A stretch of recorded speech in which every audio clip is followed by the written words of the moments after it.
Tomas City po tayo ngayon at atin pong in-update ang sitwasyon ng barangay and sangguniang election kahapon sa Santo Tomas at Colonel Rodel Nascibano Banco, kapiling po natin. Sir, kumusta ang election sa Santo Tomas City kahapon sa siyudad nito? Sir, sa ating taga-subaybay, gusto ko pong ipaalam at natutuwa po kami ipaalam sa inyo na ang Barangay and SK Election 2023 dito sa lungsod ng Santo Tomas ay matagumpay na isagawa at masasabi po namin na nagkaroon po tayo ng isang credible, safe, orderly, peaceful and honest Barangay and SK Election. How many barangays we have, Colonel, at this city? Sa lungsod po ng Santo Tomas, we have 30 barangays at ito po ay nahati sa 27 polling center ng election po kahapon. Sir, ayon sa ating nakalap na report, meron tayong isang nahuli na they call it flying voters. Tama ba, Colonel? Actually, sir, ang terminology natin is substitute voter po ang substitute siya. Okay, na pinagbabawal po yan under the Omnibus Election Code of the Philippines, particularly ang na-violate po na section po dito ay yung section 261 ay yung prohibited acts, para Z, on voting, and sub-para 3 of the Omnibus Election Code. Ito nga yung substitute voting. So ang sinasabi po sa batas ay any person who votes in substitution for another, whether with or without the latter knowledge or consent. So ibig sabihin, pinagbabawal po talaga na ibang tao ang bumoto sa nakalagay po sa voters master list na naka-register po sa COMELEC. So asan na siya ngayon, Colonel? Kasalukuyan po siyang nakapihit dito sa ating detention facility dito sa Santo Tomas. Siya ay naresto po natin kahapon dahil nung na-discover nga po na siya ay na-violate niya po itong ating Omnibus Election Code, agad pong inaresto ng inyong kapulisan. Ano na po, Colonel, yung kanyang rason, sir? According to our initial interview sa tao, at umamin naman po talaga siya na siya ay bumoto on behalf of a certain Arnel na kanyang naging landlord dito sa Santo Tomas, kasi hindi po talaga siya tiga rito sa Santo Tomas. So yung inuupahan niyang boarding house, ang nagmamay-ari po noon ay ang certain Arnel at may asawa po ito, yung po ang allegedly nag-utos sa kanya para bumoto on behalf of the husband of the landlady na bedridden accordingly. So yun yung tinutumbok ngayon ng aming investigation kung totoo nga ba na yung claim niya ay meron nag-utos sa kanya. And accordingly, in exchange of a certain amount na hindi naman po niya sinasabi pa sa amin kung magkano. Ayun. At least, sir, nahuli ng kapulisan niya. No? Sir, ito po ba available? Yes, sir. Available po yung offense. And ang punishment po nito, I think, is 6 years and 1 day if proven to be proven guilty of this offense.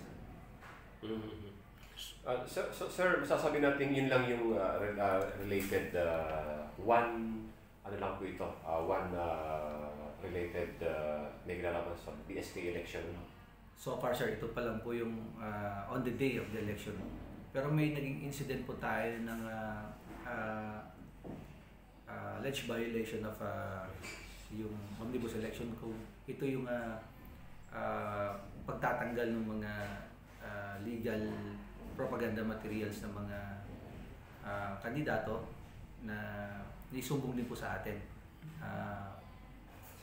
Coincidentally, parehong barangay po yung area. Barangay San Miguel, Santo Tomas, Batangas. So, sir, okay naman ang kumbaga, generally peaceful.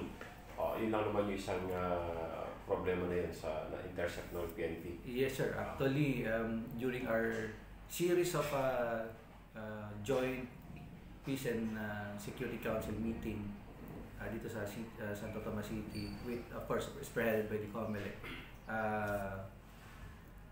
Nagkaroon po kami ng strategic deployment ng ating personnel, and of course nag-base po kami ng aming action plan doon sa assessment po namin on the security threats, at the same time yung nakikita namin magiging IPR or yung intense political rivalry comes the election day. So constant po yung naging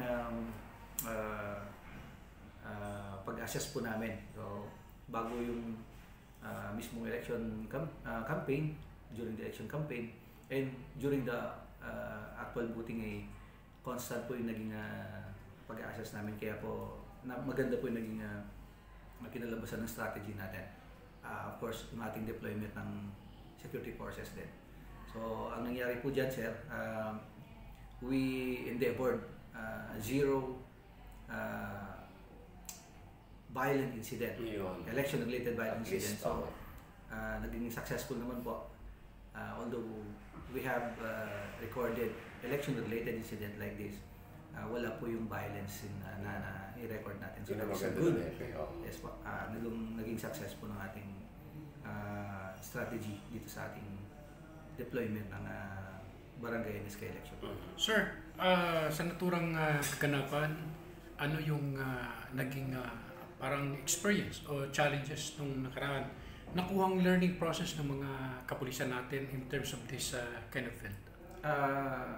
Despite of yung maliit na puwersa ng inyong kapulisan, napakalawak na lugar, ay yung mga lessons learned na nakuha namin dito sa election natin, yung tama, yung pag-assess po talaga dun sa political situation, and in a very yung pinag-aaralan po talaga namin yung naging takbo ng mga pangyayari in all aspects. Nag-interview tayo dun sa mga nasa ground, in-engage natin both parties, yung mga rival parties, and constantly nagpapaalala din po kami na wala po sanang yung lumampas sa limitation, lalong-lalo dun sa mapupunta sa violence po yung mga activities. Particularly sa dun sa ensure na yung mga supporters nila, sir, ay under control po nila, na hindi na po sana umabot dun sa mga hindi naasang or yung mga toward incident.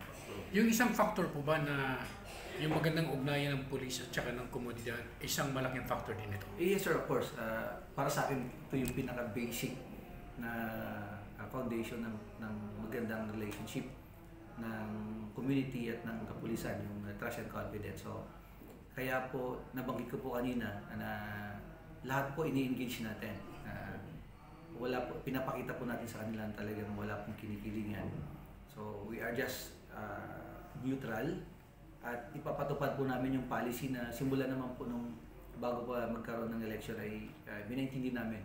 So, nung nagkaroon po ng nagkaroon po ng orientation sa ating mga magkalabang partido at yung mga personalities, andun po ang kapulisan kasama po ang COMELEC. Pinapaalala po lagi namin yung pagiging mahinahon at ayun nga pa, yung magiging neutral po ang inyong kapulisan. Kaya siguro naman po, yun yung isa sa mga naging dahilan kung bakit naging successful po yung ating barangay NSK election sa Santo Tomas. Although di sa big cities, sa Santo Tomas, Sir, very challenging talaga. Oh.